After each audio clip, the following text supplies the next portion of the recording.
I feel like I used to really try to be understood and like really feel like I needed to like say my piece and feel like you da-da-da. And now I just lie. Hi, I'm Taissa Farmiga. I'm Louisa Jacobson. I'm Denée Benton. And this is Common Courtesy. With Town and Country. Do you think you have good manners? I feel like I have like a southern charm that maybe makes up for where I don't know the manners. I was raised to say ma'am and sir. I'm gonna go ahead and say that I don't have good manners. You're rushing to catch an elevator and notice the person inside presses the door close button. What do you say to them after you manage to make it on? I wouldn't say anything. I would probably be like... Grumble, grumble. Right. You're not gonna point out their politeness. No, I wouldn't. I don't conflict. I don't think I would With a stranger? say anything, but I am good for like nice I'm good for a side eye. Side eye. It's Sometimes the side eye does more than words. has 1,000 words. You know? I have 100% press the door close button because I don't want to socialize. That part. But it's only if I don't see them. If I hear them, then I'm like... Yeah, if I see them, I try. If I see them, I'm like, oh, please. Door open, Come on into my elevator. Open. Can I get you a water? You're at the theater and the person sitting next to you has spent the entire first act of the show texting. How do you ask them to stop? First, it would start probably if I was noticing that it was going on a lot in the beginning, I would be doing the glare. The huff and the glare. Like the Side eye. you know? And usually that works. I would say, Communal yo, experience. bro, we're all trying to watch a movie. You can go home on your Turn your couch. fucking phone off. Probably that's the direction I would go. And then they would say something and then I would feel guilty. Yeah, and then there would be a fight in the Get in a theater. fist And fight. I'm down. A fellow passenger asks you to switch seats on your flight so they can sit next to their significant other, but they have a middle seat. What do you do? I say, I'm sorry, I get it. I love traveling with my partner, but I prefer my seat. Have a nice flight.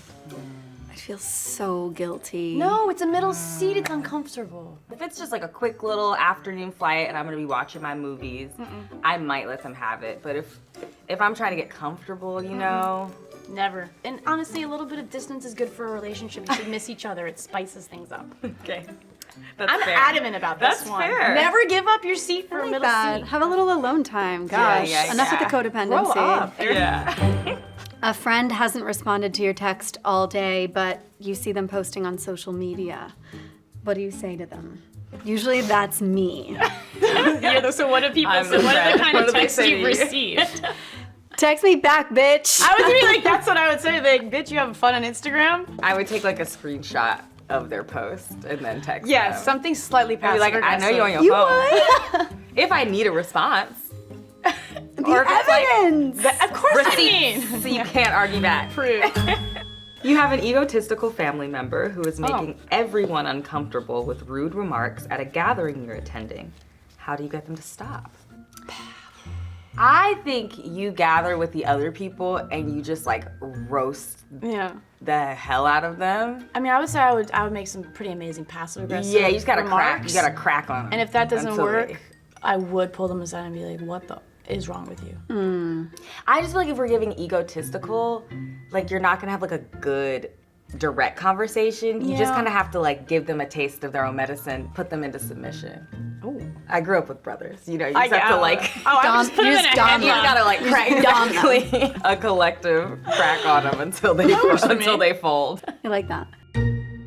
You attend an exclusive industry event, but are turned away at the door because the party has reached capacity. What do you do? Oh my God. I will go home I will and hang. put my pajamas on and be totally okay with it. I would hang my head in shame and leave. It depends on the party. I might try to call somebody. If I've had a few drinks, I'm calling someone. I'm getting into the party. If I'm sober and it's like, And my feet are hurting already, No. then it's like, okay. I can go home. My couch is comfy. Yeah, to me Yeah. that's a thank you so much. I am free to go home. Yeah. Your parents are insisting on setting you up on a blind date because they don't approve of your current significant other. How do you get out of that situation? I just say, hell no. There's no manners there. I'm like, don't butt into my life. I love you. Ma'am. Ma'am. I think I would be like, thank you so much. I know your motive is because you love me and you're concerned for me, but I'm in charge of my life. Wow, it's really articulate. I feel like I used to really try to be understood and like really feel like I needed to like say my piece and feel like you da-da-da. And now I just lie. I'm like, I am busy. Oh my God, I'm gonna be in France.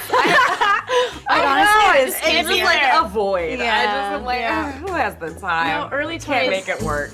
You're hosting a party that all of your friends have RSVP'd yes to. However, it's an hour past start time and no one has shown. So how do you proceed?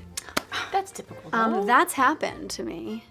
And What did you do? just drink. I get like severe hosting anxiety. Like yeah. I hate feeling responsible. So part of me would be like secretly hoping that maybe Nobody shows up? the party's canceled. Like if it was like 3 hours and no one was showing up, I would call my best friends and cry. Yeah. I was so embarrassed that you didn't come. Yeah. And I was already nervous that we were gonna be a main conversation. And yeah. You're out to dinner at a very fancy restaurant and the person you're with keeps complaining to the server about each course. What do you do?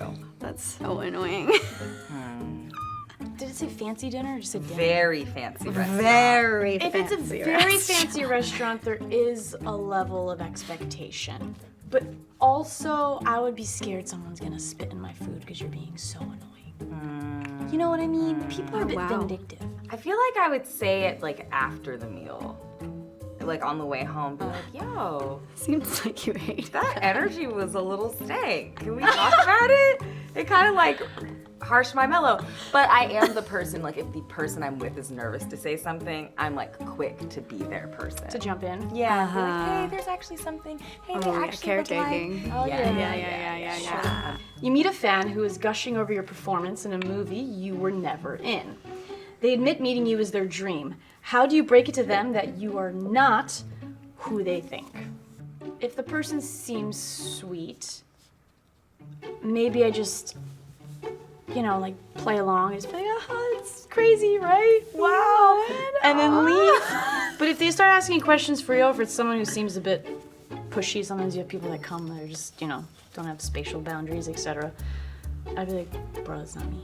I mean, I've gotten called Dakota Fanning, and I was like, that's not okay. I think that if they're not do? asking for a picture, I would let it rock. But if they're asking for a picture, I would be like, oh, you're mistaken. But I love them. But it would be even funnier though. Then they post it, then they get like ragged on because it's not the right person. Oh my God. Thanks so much for watching us on Town and Country. You can catch The Gilded Age on HBO and Max.